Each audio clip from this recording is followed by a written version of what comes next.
Assalamualaikum warahmatullahi wabarakatuh. Nama saya Maroi Fani dengan NIM 2018022024 ingin memberikan edukasi dengan tema gizi optimal untuk si kecil dan ibu menyusui. Nah, tapi sebelumnya saya tidak sendirian. Di sini saya bersama dengan 5 teman saya akan memberikan edukasi mengenai tema tersebut. Sebelumnya, saya akan memberitahu terlebih dahulu apa itu status gizi, betapa pentingnya gizi yang optimal untuk balita, dan langkah-langkah apa saja yang dapat dilakukan untuk mengoptimalkan status gizi pada balita. Status gizi adalah keadaan tubuh manusia yang merupakan dampak dari makanan yang dikonsumsi oleh seseorang. Status gizi dibedakan menjadi 4 bagian, yaitu gizi kurang, gizi buruk, gizi lebih, dan gizi baik. Usia 0-24 bulan merupakan periode emas karena pada masa tersebut terjadi pertumbuhan dan perkembangan yang sangat pesat. Nah, oleh karena itu, pada masa tersebut, apabila status gizinya baik, maka pertumbuhan dan perkembangan dapat terjadi secara optimal. Namun sebaliknya, apabila pemenuhan status gizinya kurang atau buruk, maka dapat beresiko menimbulkan gangguan pertumbuhan dan perkembangannya.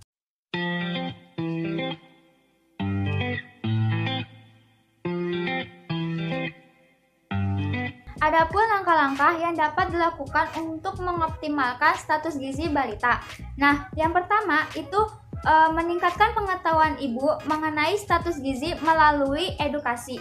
Yang kedua, memberikan balita ASI eksklusif. Yang ketiga, memberikan makanan berupa MPASI. Dan yang terakhir, rutin melakukan pengecekan status gizi melalui Posyandu. Nah, pastinya sudah pada penasaran dong, apa aja sih yang harus dilakukan untuk mengoptimalkan gizi untuk si kecil dan ibu menyusui. Nah, langsung aja kita cek videonya.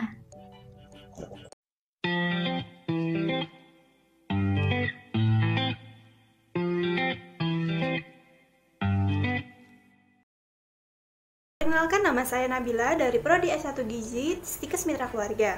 Nah, di sini saya akan menjelaskan terkait pentingnya ASI eksklusif yang harus diketahui oleh ibu. Nah, sebelum saya lanjutkan, kita harus tahu terlebih dahulu apa sih itu ASI. Nah, jadi ASI singkatan dari air susu ibu.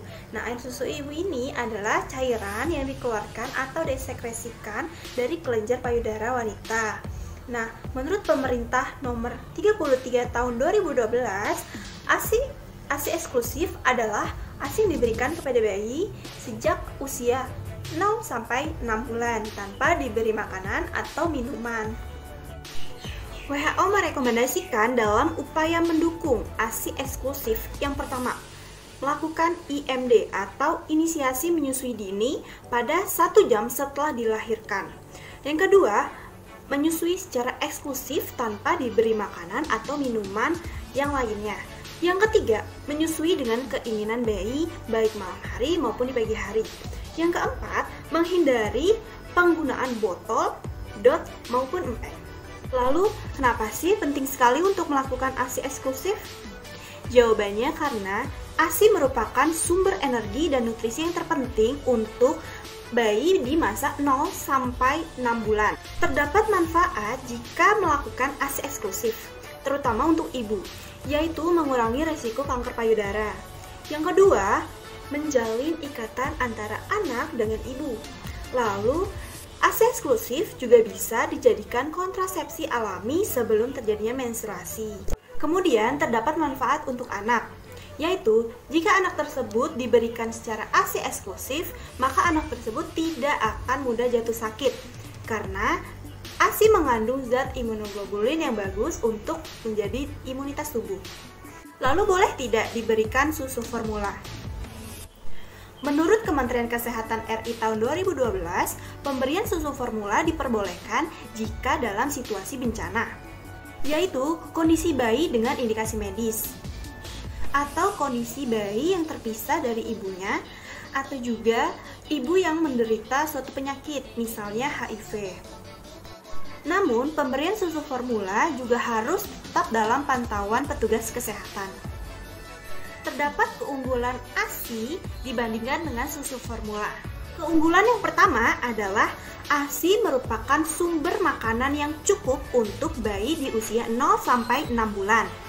Lalu, di usia 6 bulan sampai 2 tahun tetap diberikan secara ASI eksklusif, namun diberikan makanan pendamping ASI atau MPASI. Keunggulan yang kedua adalah ASI tidak mudah tercemar oleh kuman atau bibit penyakit. Keunggulan yang ketiga adalah ASI tidak menimbulkan alergi. Keempat, ASI selalu segar dan suhu ASI sesuai dengan suhu pada bayi. Keunggulan yang terakhir adalah ASI mengandung zat imunoglobulin yang lengkap dibandingkan dengan susu formula.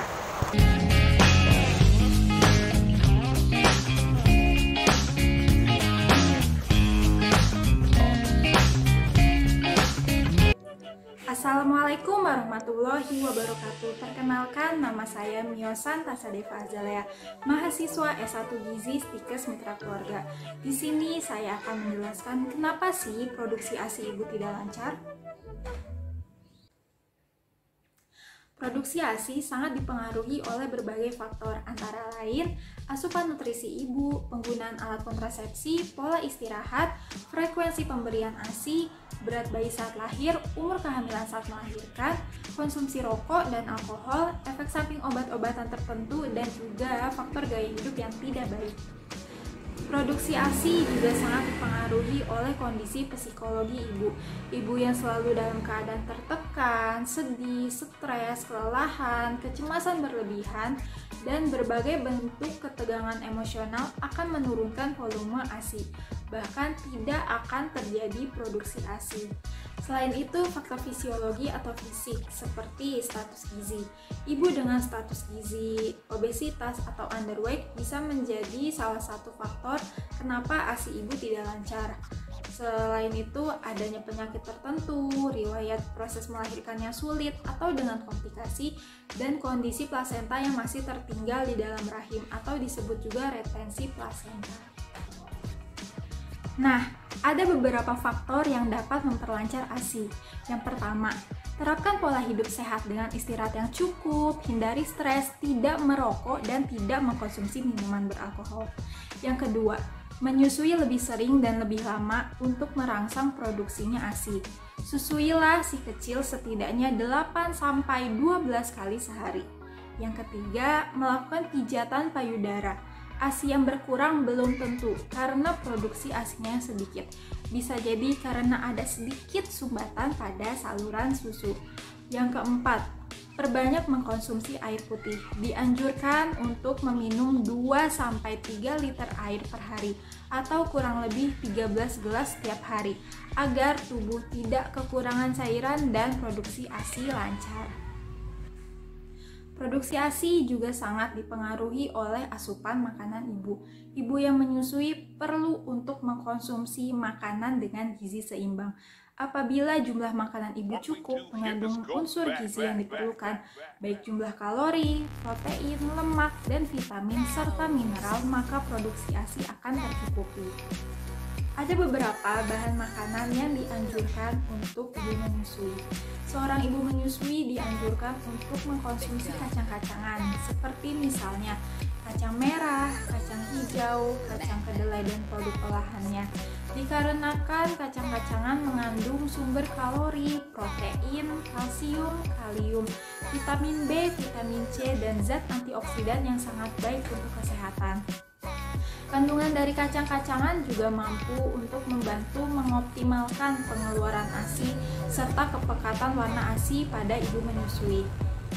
Ibu menyusui juga dianjurkan untuk mengkonsumsi 1-2 porsi sayuran berdaun hijau setiap hari. Sayuran hijau mengandung galactagog, yaitu senyawa pada tanaman yang merangsang dan meningkatkan produksi ASI pada ibu menyusui. Selain galactagog, sayuran hijau seperti misalnya bayam dan daun katuk juga merupakan sumber mineral dan vitamin, serta senyawa fitostrogen. Senyawa ini baik untuk mendukung produksi ASI. Tentunya selain bahan-bahan makanan yang tadi saya sebutkan, ibu menyusui juga perlu untuk mengkonsumsi makanan dengan gizi seimbang untuk membantu mengoptimalkan produksi ASI. baik karbohidrat, protein hewani seperti ikan, daging ayam, daging sapi, lalu kemudian protein nabati seperti yang tadi saya contohkan yaitu kacang-kacangan, lalu sayur mayur dan juga buah-buahan. Gizi yang seimbang akan menghasilkan ASI yang baik dan juga berkualitas untuk anak. Lalu, apakah ASI saja cukup untuk memenuhi kebutuhan gizi pada anak? Apakah anak perlu diberikan makanan pendamping ASI atau MPASI? Pada usia berapa sih anak perlu diberikan makanan pendamping ASI?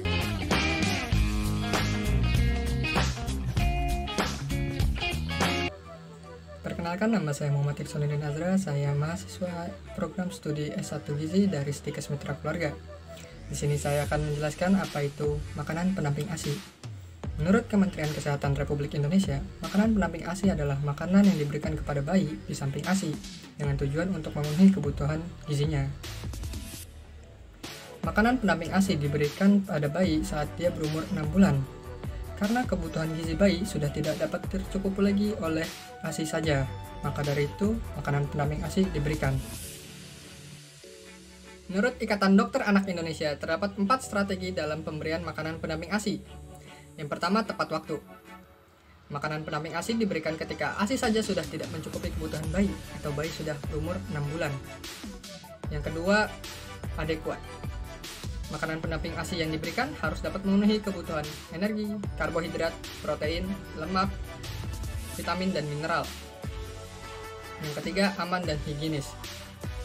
Proses persiapan dan pembuatan makanan pendamping ASI dilakukan dengan cara, alat, dan bahan yang aman dan higienis. Yang keempat, diberikan secara responsif. Pemberian makanan pendamping ASI diberikan secara konsisten, sesuai dengan sinyal lapar dan sinyal kenyang yang diberikan oleh bayi. Mulailah memberikan makanan pendamping ASI ketika 1. Anak sudah dapat duduk dengan leher tegak dan mengangkat kepalanya sendiri tanpa bantuan orang lain. 2. Anak sudah menunjukkan ketertarikannya terhadap makanan, misalnya seperti meraih makanan yang berada di depan dia. Yang ketiga, anak merasa menjadi lebih lapar dan tetap menunjukkan tanda lapar tersebut walau sudah diberikan ASI oleh ibunya. Tata cara penyajian, tekstur, dan frekuensi makanan untuk bayi. Yang pertama, bayi berumur 0-6 bulan. ASI eksklusif, ASI saja sudah cukup. Tidak perlu ibu menambahkan makanan lain pada saat bayi masih berumur 0-6 bulan. Yang kedua, bayi berumur 6-9 bulan. Lanjutkan pemberian ASI, dan makanan yang diberikan kepada bayi adalah makanan saring, atau makanan lumat, atau makanan lembik seperti bubur saring, pure sayur, atau makanan yang dihaluskan lainnya. Diberikan dengan porsi 2-3 sendok makan bertahap hingga 125 ml atau setengah mangkuk 250 ml. Diberikan 2-3 kali makan dan 1-2 kali selingan. Yang ketiga, bayi berumur 9-12 bulan. Lanjutkan pemberian ASI, dan makanan yang diberikan adalah makanan cincang. Dapat berupa makanan cincang halus atau cincang kasar, atau dapat juga berupa makanan finger food atau makanan yang dapat dipegang oleh bayi.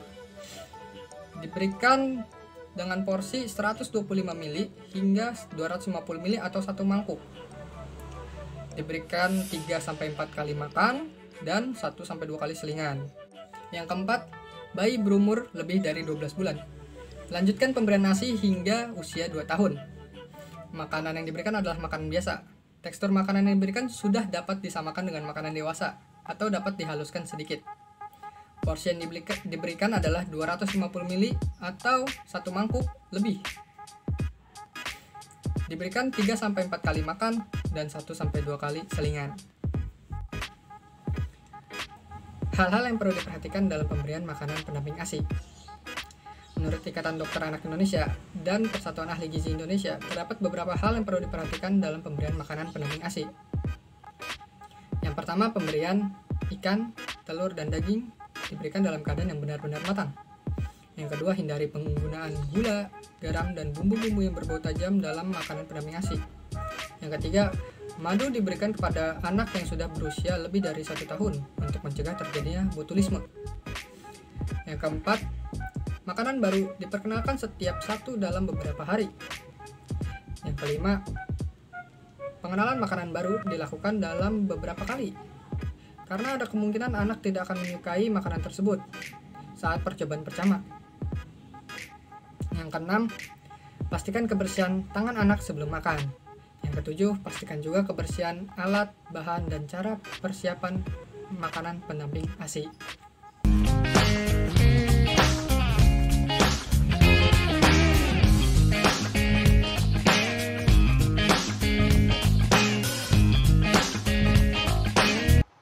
Assalamualaikum warahmatullahi wabarakatuh. Perkenalkan, nama saya Intan Siti Nur Latifah dan saya akan menjelaskan seputar Posyandu.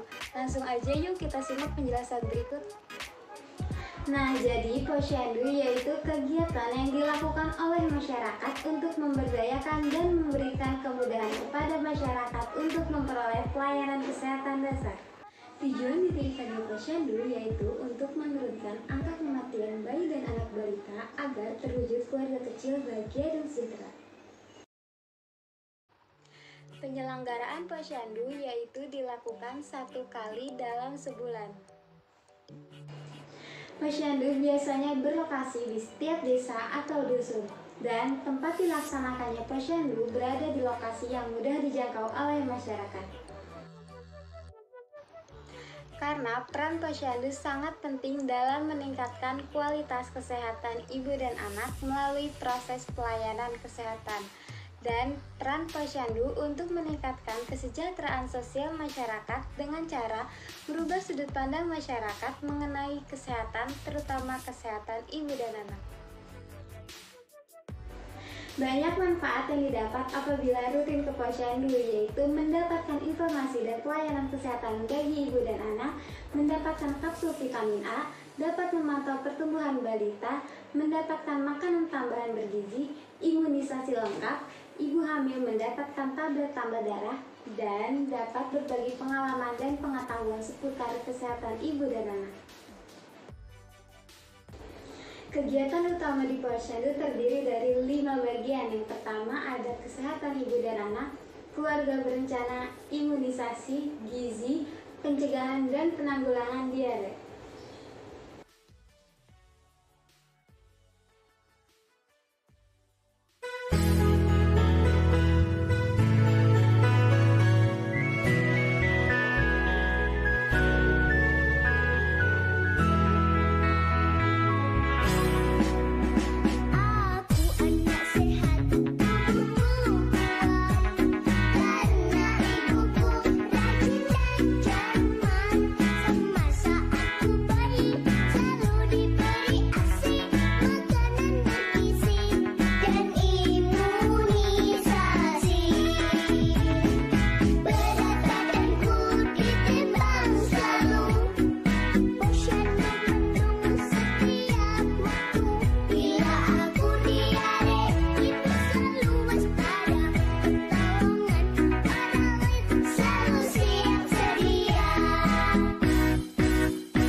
Khairunisa Hilia Di sini saya akan menjelaskan fakta dan mitos terkait gizi optimal untuk si kecil dan ibu menyusui.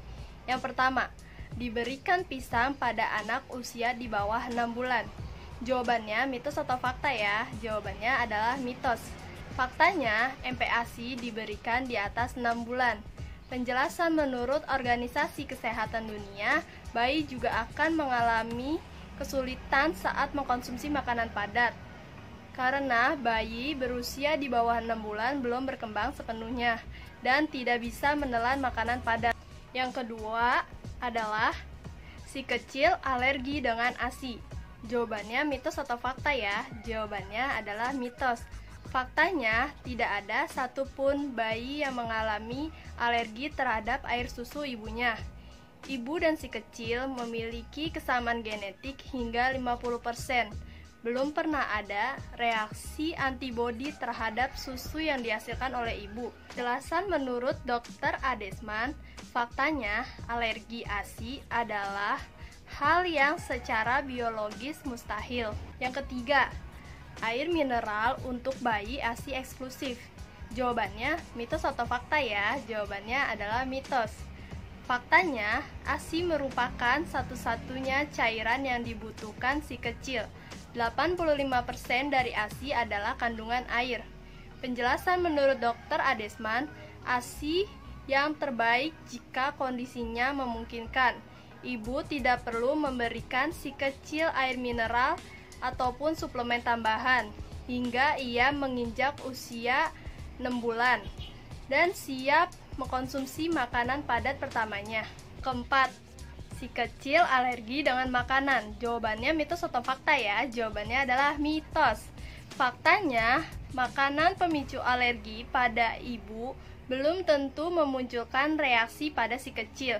Penjelasan menurut Dr. Adesman, beberapa jenis alergi memang turun-temurun, namun tidak cukup kuat untuk mengatakan bahwa alergi yang dialami ayah ataupun ibu maka akan ikut berdampak pada si kecil.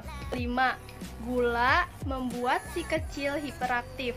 Jawabannya mitos atau fakta ya? Jawabannya adalah mitos. Faktanya, gula seringkali dituding menjadi penyebab si kecil hiperaktif. Bahwa gula dan zat perwarna substansi lain pada makanan terkait dengan perilaku hiperaktif anak.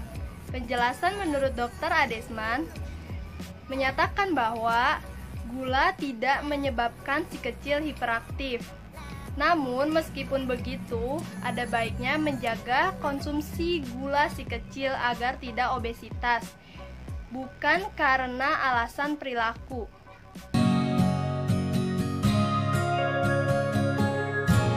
Jadi kesimpulannya yaitu status gizi yang optimal sangat penting untuk balita karena pada masa tersebut terjadi pertumbuhan dan perkembangan yang sangat pesat.